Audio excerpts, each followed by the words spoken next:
Welcome to Digital Damage Control. Learn more about how to use social media, internet and tech in a healthy way.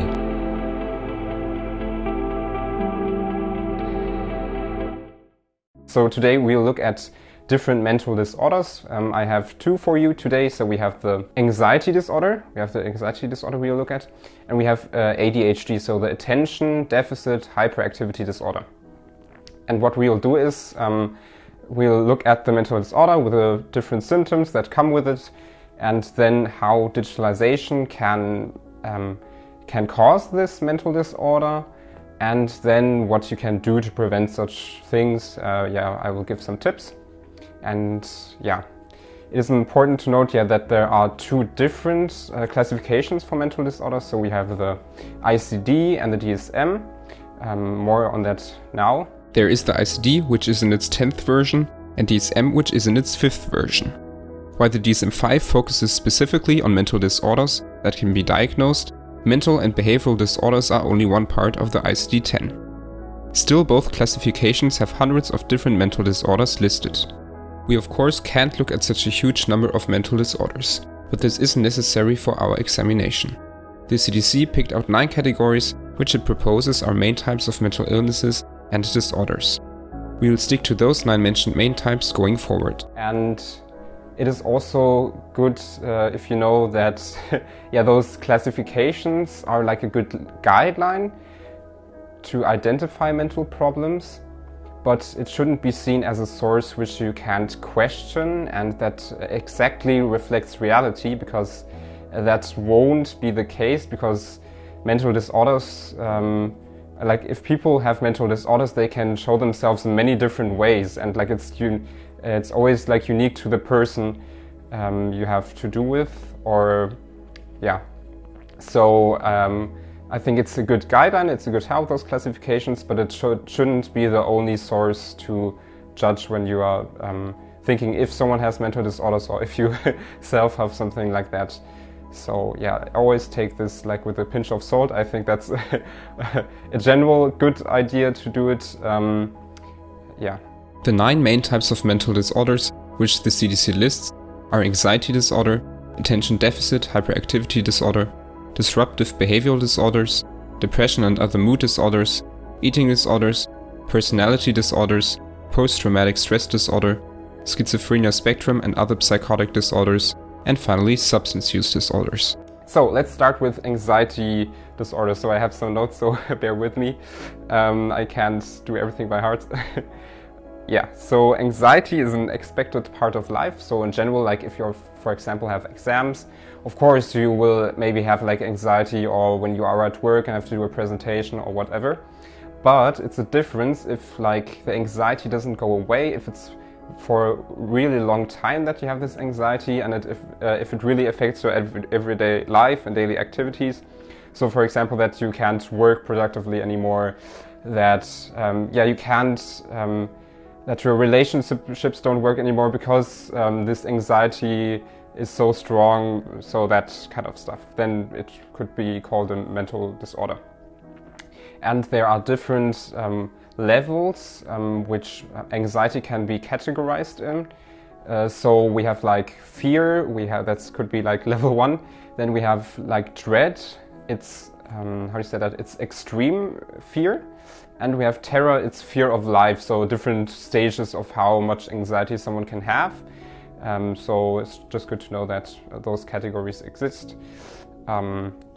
There are different types of anxiety disorders, such as generalized anxiety disorder, panic disorder, and phobia-related disorders.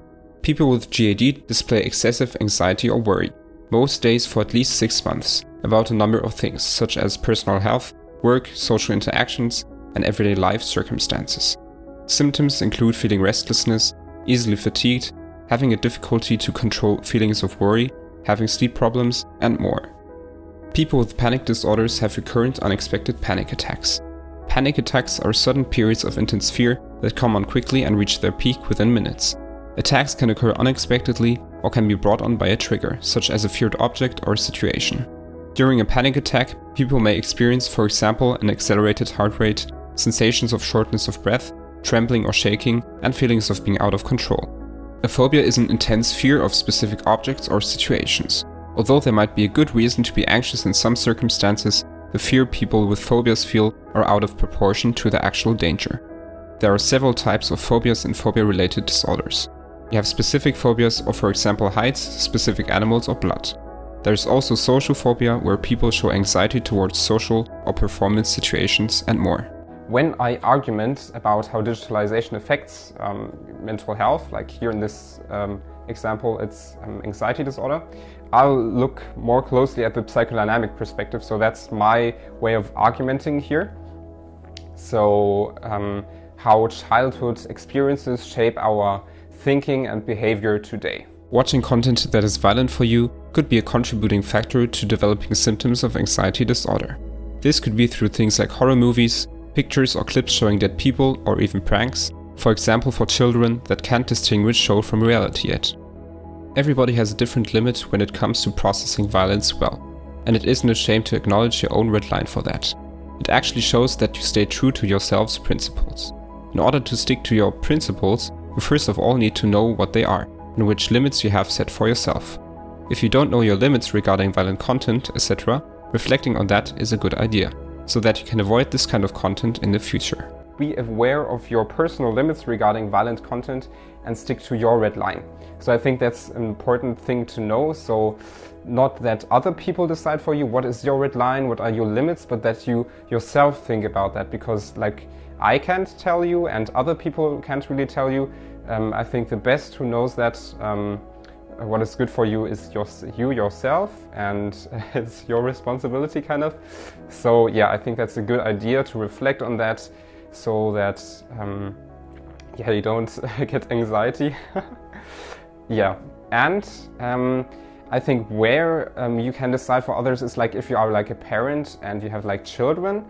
Then of course, because the children can't decide themselves yet, oh, okay, which kind of content is good for me and which not, that's something like parents should do, because the children don't know really yet. So yeah, in that case, yes. But otherwise, you yourself should decide.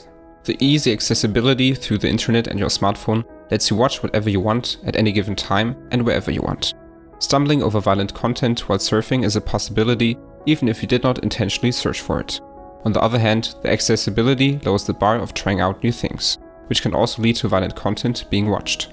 Don't consume random content, but what you intentionally search for. So, I know nowadays we tend to often like consume information not which we typed in, but what is suggested to us, like through algorithms, for example, if it's like on social media or if we search something on Google or stuff.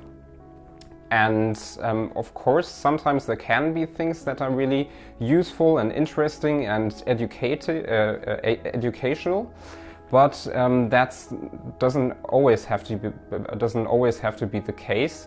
And yeah, important thing to know about those algorithms is that they don't want to help you become the best person you can be or help you with your self-actualization. No, their goal is to make money and to keep your attention no matter which content they show. So it can be good content, but it can also be content that is disturbing for you. So yeah, and the thing is, you never know when is the algorithm showing you something that could be maybe good or not. So I think the best thing in general is like if you don't let like a multi-billion company decide for you what is good for you, but that you yourself decide what do I want to search, which information is important for me right now.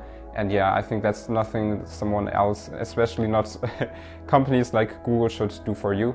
And I mean, they don't have such good reputations, so yeah, I think you get what I mean. What can also happen is that people send you violent clips or disturbing clips, and that's also a thing you can prevent, not always. Like in groups, of course, sometimes there's some trash is sent into the group where you thought like, oh, okay, why? But of course, if it's like a person you have personal contact with, that directly messages you, you can educate them about your red line, what you don't like. For example, I don't know, if it's like you say, I don't like horror movies, please don't send me clips of horror movies, then the other person knows and won't send you something like that, and you can prevent getting anxiety in this way. Yeah, and I would especially do that with friends or other people you know that don't overthink things so well and just send random stuff. So yeah, I think that's a good idea to do. Another example for the contribution to anxiety disorders are news outlets that push their narrative through panic-making and fear-mongering instead of relying on the quality of the information which they present. A good indicator for such a news outlet is when they often think for you, instead of letting you make up your own mind about a situation. Interpretation of information should be transparent or left out if not distinguishable from the presented information. Reduce the amount of information you consume from fear-mongering news outlets, or replace them completely with ones that rely on the quality of their information. That's kind of a trend nowadays, not only that they use, like news outlets use clickbait, or YouTube videos use clickbait, but also that the content is very much steering emotions and that the people get a lot like angry when they read the news or other things. And yeah, what is interesting to know is that when you have a lot of emotions, are really angry, for example, then you can't weigh the informations anymore. You can't think rational, so you can't see the pros and the cons. So there is not such a good balance, and that's what news outlets that really rely on the quality of the information try to do, to have this kind of balance and to be more objective and not so much subjective. And yeah, but that's kind of a trend that even like normal, like good outlets also do, just to keep the people reading, but not to help them get the best information out of it.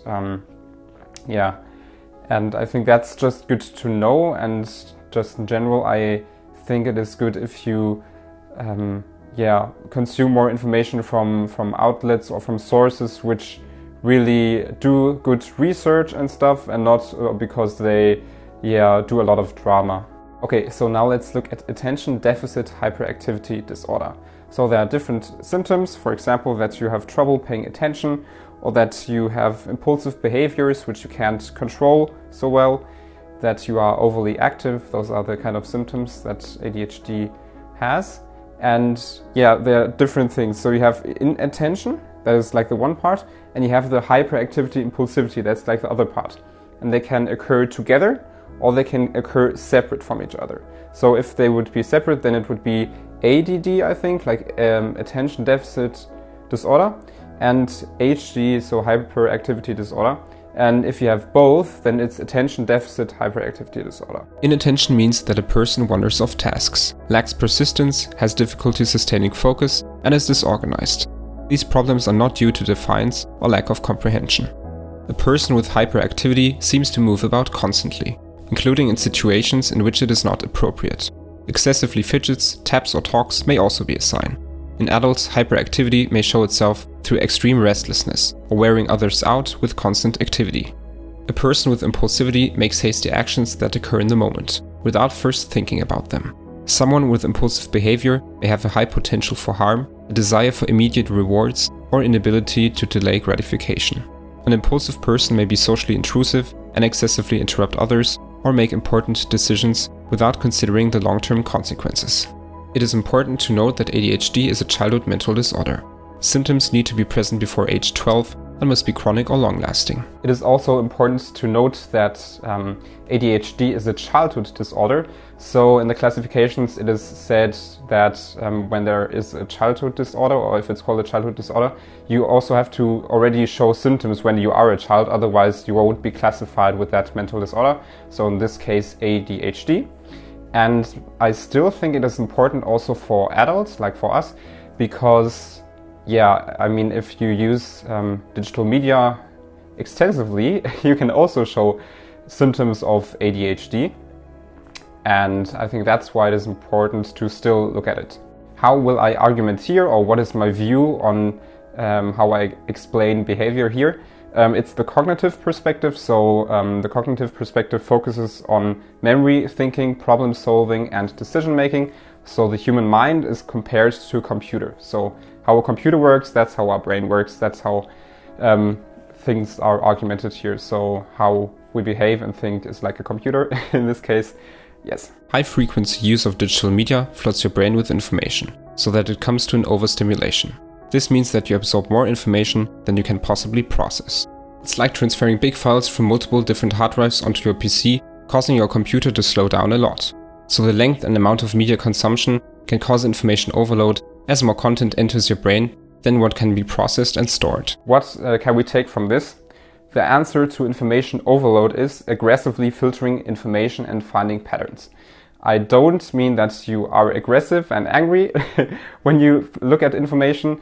I mean that you prioritize which information you want to look at and which you don't want to look at.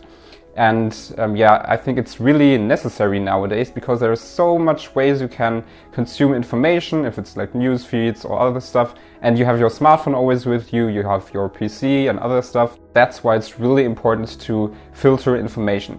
Because I think people nowadays think like, okay, you have to consume as much information as you can and then you know everything. But that's not the case, because you look at the information on a superficial level and you don't really understand the information or can't put it into context. And I mean, how can this information be useful if you don't know what to do with it? So that's why prioritizing is really a good thing to do, and to find patterns and trends and news. Filtering information means that you reduce the amount of content you consume by eliminating the unnecessary content and focus on a few for you relevant and important infos.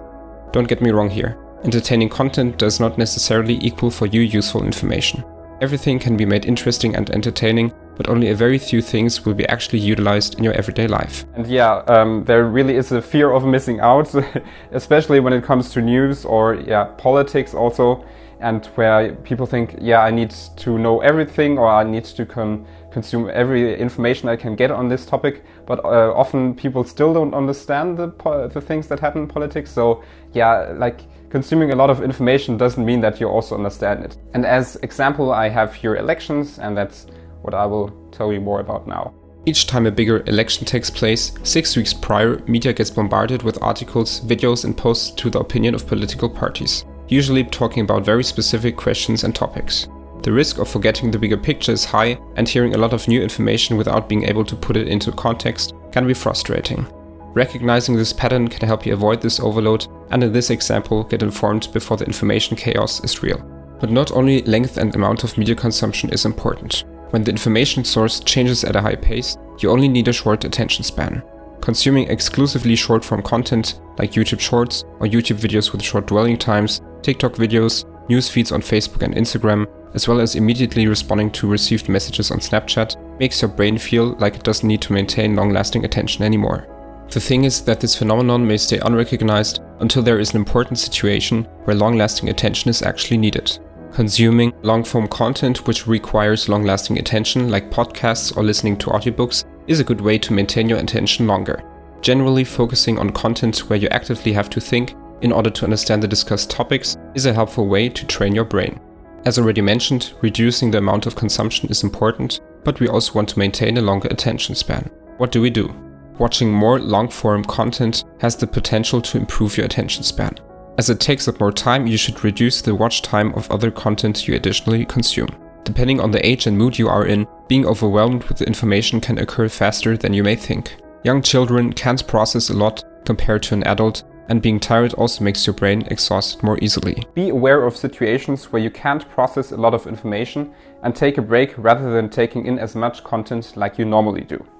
So I think we all know it, like if you come back from work or from studying or from school, you don't want to do something where your brain has to think a lot because you are exhausted and just want to relax, right? And what do? We watch Netflix, we watch YouTube, watch a movie or other stuff. And I mean, it sometimes can be really nice to do this kind of stuff, but you have to just know that your brain can't relax. Maybe you think you can relax, but you don't, because your brain still is processing all the information that you see or what you hear. And your brain can't rest that way. And I think it is important to, in your everyday schedule, to have also time where you just do nothing, or where it's not like consuming media, where you just can rest. I think that's important to have those kind of times. And yeah, when your brain gets overstimulated, so when you are tired and still watch a lot of content, it can happen that you, I don't know, don't sleep really well, or that you still have to think about all the things on the next day, or you are just tired in general and think, why? Maybe because you didn't rest. Yeah, so that's really important. And also for children, you should also be aware of their limits, of course. Like if you are a parent, the children often don't know yet, like already with anxiety disorder, it's the same here. They don't know yet when to do, when to rest, and that's where the parents can help. I mean, especially when it comes to smartphones, right? I hope most children don't have smartphones, but like if they have smartphones, then the parents should really, how to say that, decide when they are allowed to use it and when not. For example, they maybe shouldn't use it when they just before they go to sleep or something like that. Yeah, so that are the tips I have here. Yeah.